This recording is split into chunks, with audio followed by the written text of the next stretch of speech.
A while back I remember watching this show, Primeval. It was streaming on YouTube at the time. I remember that I liked it. It had dinosaurs and other paleo creatures.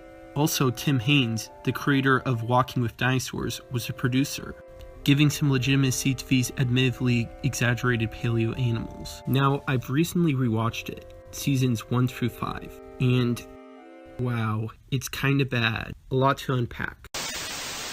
Now, an obvious retort is that I'm not really the target audience. It's clearly meant to be a lighthearted show, which you're not supposed to take seriously. And really, I get that. This is just fun exorcism.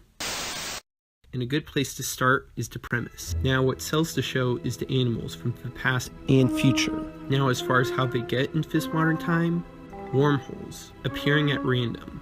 And with that comes a lot of questions. Quick side note, in the show they are primarily referred to as anomalies, because they are rare and it sounds cooler. Honestly, there's no reason why they are called that, especially since there's already a scientific established word for these things. They also constantly refer to animals that come out as creatures, because ooh, are creatures scary? But they're just animals. You don't hear of the creatures of the zoo, again, have cooler names. Like imagine having a procedural show where the robberies are called take-a-names, or the zombies are called walkers. Ooh. Yeah, I know nitpicky, just speaking with honest language. Anyway, as far as the dynamics of the anomalies, wormholes, a Pandora's box of questions are opened up. Like, they are supposed to open up to places within space and time, as stated as part of one of the catchphrases. However, they only ever open up to places in Earth's timeline, which happens to have animals of note. And even more frustratingly, they never seem to appear anywhere outside the England area, unless we're counting the American-centered spin-off in America. Haven't seen it, not counting as part of review. Also, these wormholes are laughably customized for the animal.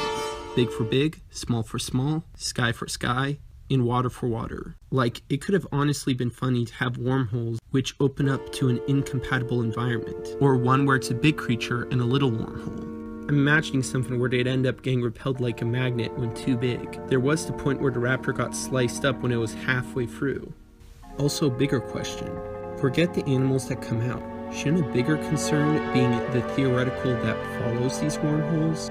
Like, if it would lead to some sort of environmental displacement. We had taste of it earlier on with changes in water temperature and sulfur fumes, but all those were mainly just catalysts for the animals. As a matter of fact, shouldn't there be worry of if these holes in space and time lead to something like a black hole?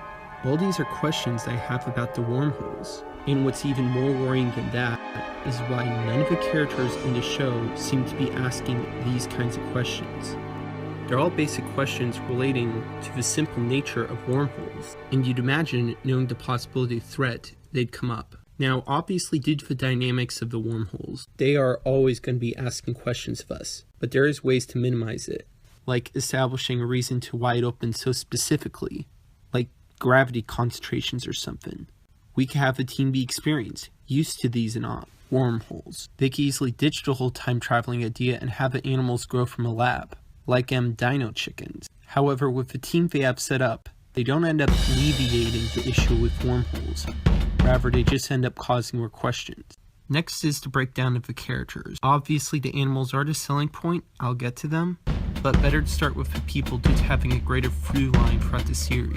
Something to note is that the team from the beginning is not the same as the team from the end, with the cast constantly shifting, making a bit of a mouthful to talk about all of the characters, but I'll do my best. Now, something apparent with the team, especially early on, is that they were insanely unprofessional, especially within the midst of a scientific phenomenon.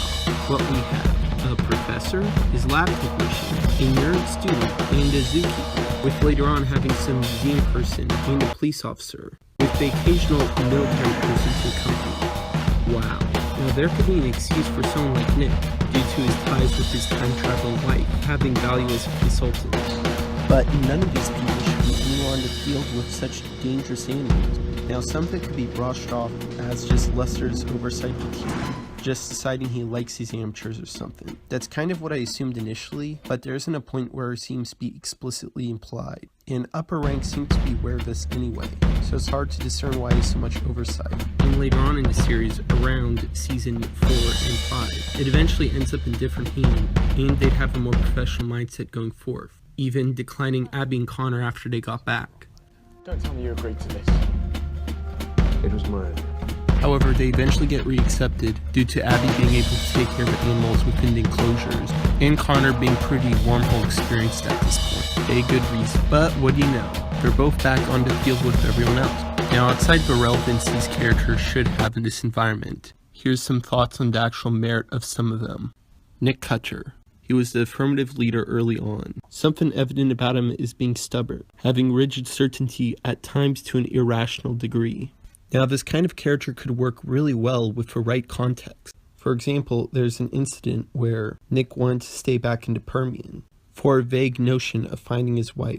On one hand, I'm appalled by this seeming stubbornness, where he's gambling and staying in an unpredictable time zone with no way out. However, when considering Nick is dealing with the revelation of possibly finding his wife, coupling that with this insane scientific phenomena, it would make sense that in this situation, it would make a somewhat irrational man.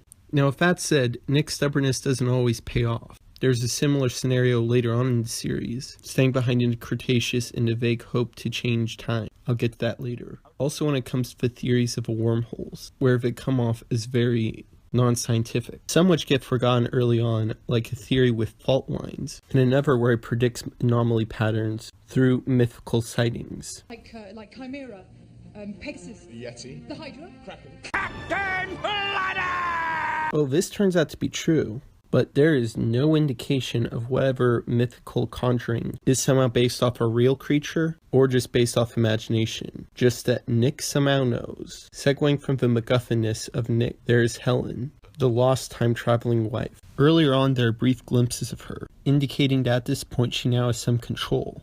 Then she and Nick eventually meet within episode 3. There, rather than display some grand emotion of reuniting with someone you haven't met in a while, Nick simply just chews out Helen. I get that she disappeared from his life with seemingly no explanation, but it was because of wormholes. I'd imagine there would be at least some utilization of understanding how the wormholes work with her. And if you're going with anger, at least show more of a rejoicing initially. I'm not buying these two ever being a thing. Earlier on, it seems most of the anger is unjustified, but later on, she turns out to be a total narc, exposing her affair with Stefan. And maybe this sporadic behavior is a consequence of her excessive time traveling. And with that comes probably the biggest missed opportunity in the show, an exploration of Helen's time traveling experience. Imagine what could be explored, what discoveries she made. She's went from tactical clothing to eviled up, wanting to discover to wanting to eliminate the human race. They're all sporadic story points, but they make sense with this kind of character, and it would have been intriguing to explore more with her. Now, one more character I'll mention within this mosh pit is Connor Temple. I'll just say straight up, he's one of the few characters that I think I actually buy within the show, along with Cold Lester and some of the military people. He does a good job playing a nerdy character that borderlines cute and annoying. Earlier on, I'd say he was more annoying, in part because the writers seem to have trouble writing his kind of character. Who do you think would win in a fight between Wolverine and Spider-Man? Even responsible for some of the dumber things, like carelessly getting the ugly lizard loose. But later on he seems more measured, reflecting a bit of his character growth, even eventually getting to Abby. A lot of this is also reinforced by Andrew Lee Potts' passion. He clearly has a lot of fun in this Primeval franchise, appearing in all 5 seasons and being the Lincoln character in its spin-off. It's commendable. There are plenty of other characters to run down. Time is limited, so here's the ones I like, and the ones I'm kind of on. I guess one more titular character of note is Nigel Marven. He was well known for the Walking With specials, and makes an appearance here. He does his usual thing, gawk at animals, then a gigantic Giganotosaurus comes in and eats him. Well, we don't see it, it was off screen. Leaving it open, maybe Nigel went through the wormholes, gaining his own set of skills, leading to his Walking With specials, and Prehistoric Park. Similar people involved, so confirmed, I guess. You've got to be careful of those formidable pincers at the front. Oh.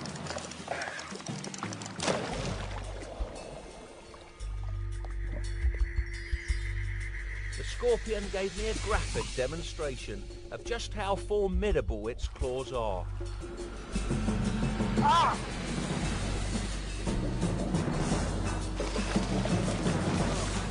One other quick thing to comment about Primeval characters here is the writing. I've been going over a lot of what is essentially just technical aspects, but the writing itself, it's kind of a sledgehammer. A lot of stuff deeply explained for obvious. Just consider the subtlety in a scene. Listen to my voice. I said, jump.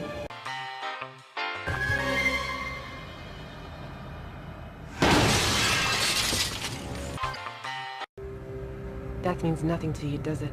You really had to say that? Like the actual demonstration of prove that otherwise? There are also sequences where the physics don't make sense. Here's a scene to demonstrate.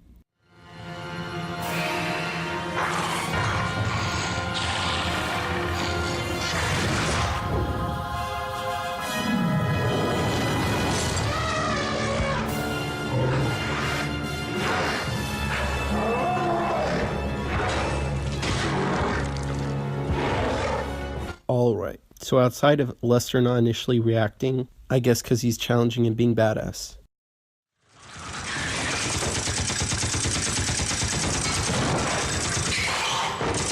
How did the mammoth come in so quickly? They showed it super slow-mo. It must have sprinted to hit the future monkey. This badass scene is coming at a cost. I could really go on, scene by scene, but I've demonstrated my point. Now I figure I'd talk about a particular story point of interest. So there's a character, Claudia Brown. She had an interesting chemistry with Nick. The episode before, she had a frightening encounter with pterosaurs. And in this episode, she has all these weird flashes of gorgonopsids and wormholes. At first, this seems like some weird, comical PTSD. Then Nick and Helen have a little excursion into wormhole. And after they come out, with Helen briefly revealing her relationship with Stefan, later leaving, Nick asks, "Where's Claudia Brown?"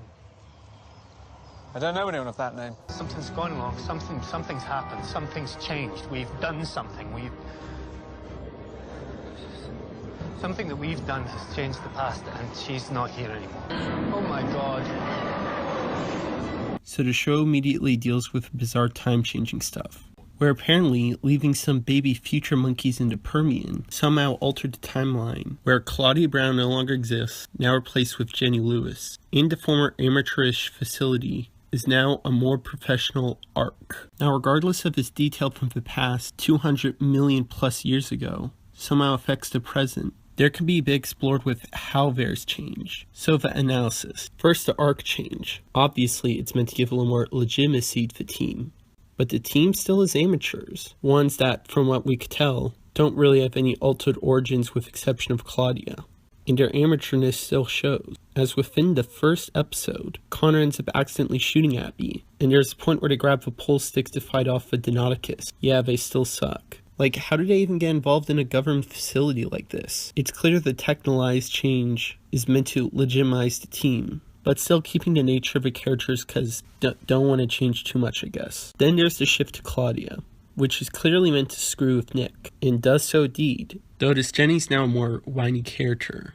Also, she was never properly informed this place is about wormholes into animals. Again, showing your professionalism, arc. Also, the Jenny character eventually goes back to some more Claudia-esque aspects, probably because the wardrobe was too much. Eventually, a lot of this stuff gets minimized and forgotten later on.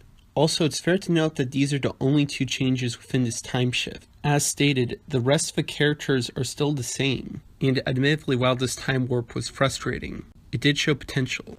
Think of all the implications that could happen with every single time-traveling stride, where every time they go back, they could risk changing something significant later on. Imagine every few episodes where the status quo suddenly changes, where characters change positions from professional to minute. Maybe they learn this only happens with certain wormholes. A lot could be explored, but clearly, they don't want to open this Pandora's box too long, creating more confusion or questions. I will say with all this, Nick's death did have some poignancy, being a relief from all the confusion.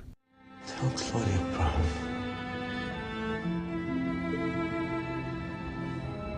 Never mind. Wow, that sucked. Also, really quick touching on cliffhangers, they generally suck overall. A reminder that TV has this continuous format that never seems to end, unlike movies where the advocacy is to end, and a strong stigma against sequels. There's a reason Breaking Bad resonates to this day. The creators called an ending, and it works. Anyway, back with Primeval. There's the first season cliffhanger, with Claudia Brown suddenly disappearing. A frustrating one, but admittedly unique. The second one ended with Helen looking evil, but it's revealed she has clones. Ooh. A fair enough teaser. Story ends are still tied up, and Helen is still out there, this time with a new toy. Unnecessary, but fine. Then we have a cliffhanger from season 3, which oh boy. So there's a goose chase where Connor, Abby, and the current leader Danny are all following Helen through a series of wormholes, preventing her from wiping out the human race. They go through the future, Cretaceous, and then the Pliocene. Helen takes her swing, but ends up killed by Stoopy Dromaeosaur.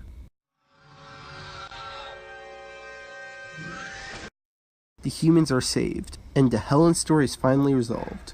But what's this? Donnie is left in the Pliocene, Connor and Abby are in the Cretaceous, and the rest are seeing if they could rescue them from the future. Wow, that's a lot of cogs to leave off on. And in the nature of the show's jarring cliffhangers, I'm gonna leave it here. Next part I'll finish up the story stuff and then the animals. Stay tuned.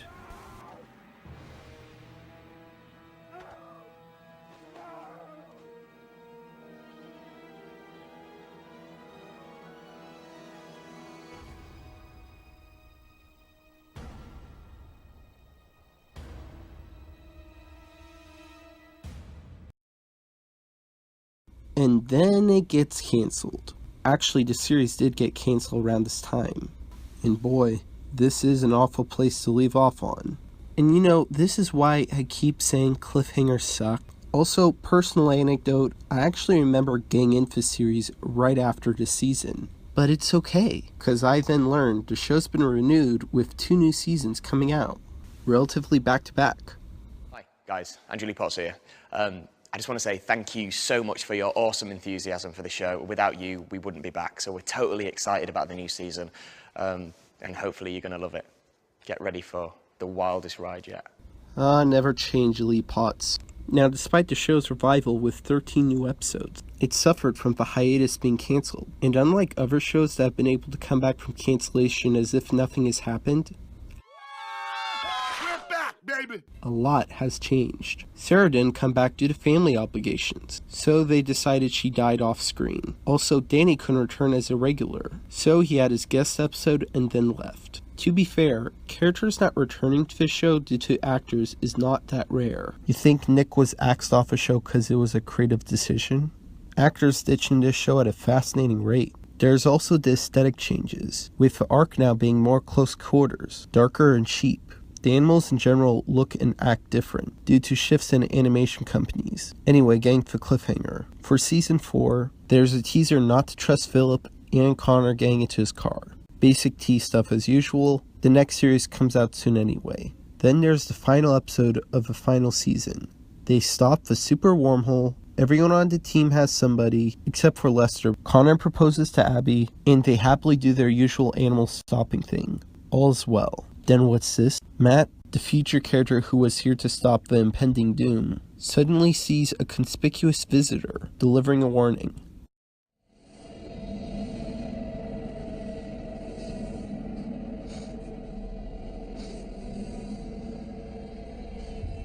Go back. You have to go back. Matt? What's wrong? Nothing. More future Matt. Wow. They could have shown any other dapper future character, just within the current team.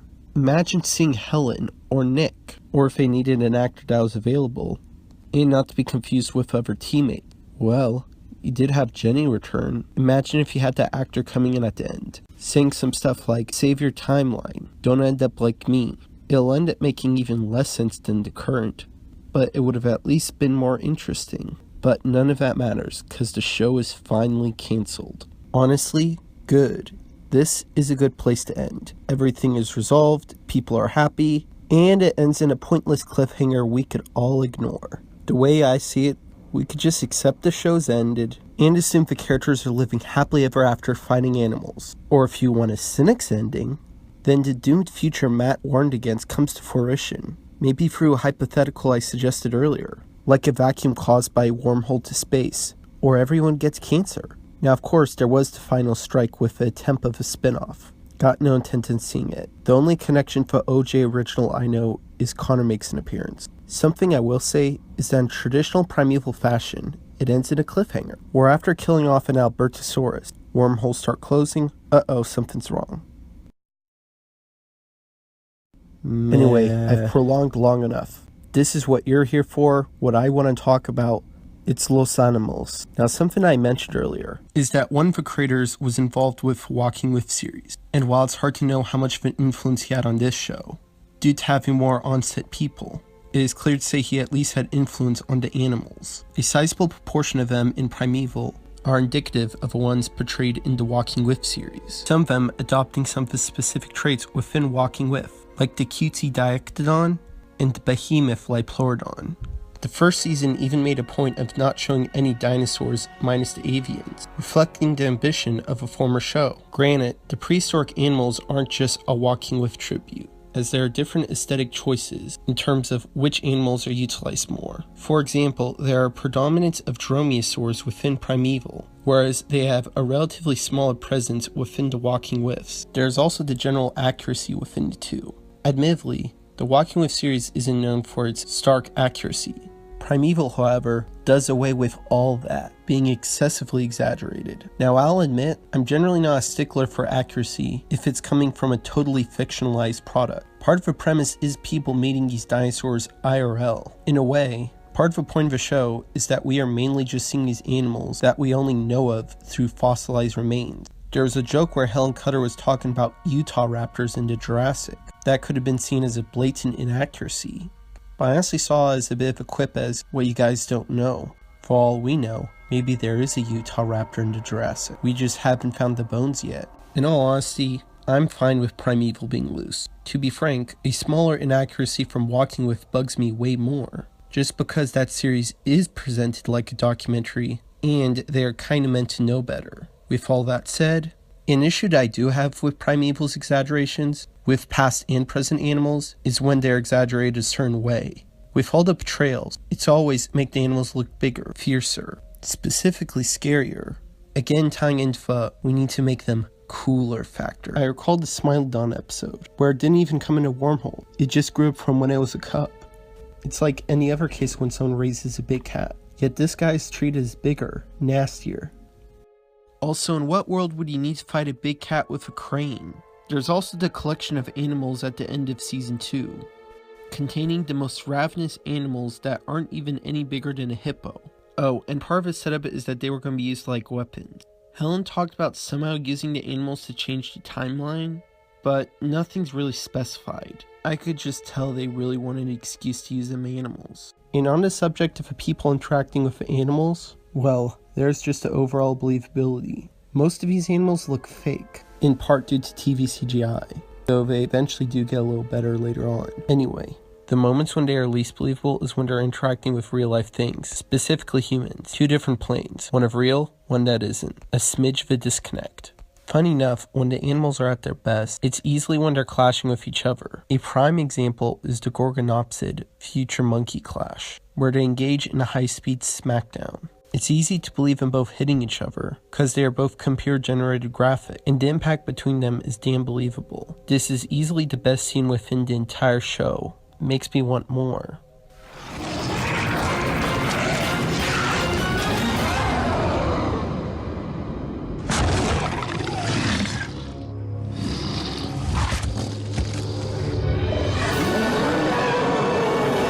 Despite the array of animals, the series doesn't take many opportunities to let them clash. In some ways, they are limited with how much they could show due to budget. This makes me think whatever methods they could use to bring the animals to life. There were some puppets within season 1, but I get it's hard to use, especially if you want fast-moving animals. Maybe this is personal experience, but why not stop motion? I've been able to pull some off, using the most bare minimal materials in Movie Maker. I get the whole uncanny valley, and how it could probably turn people away, but who says it has to be for all animals? There could be one or two that are like stop motion specific. This is probably just me.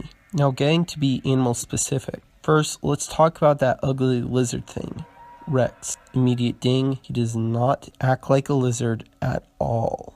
All this moving and noise he's making, he comes off as very mammalian. cutesied up for the audience, which, to be frank, is distracting, and I'm not buying. Just think back to when you go to a pet store or zoo. Are you glad I'm home? Huh?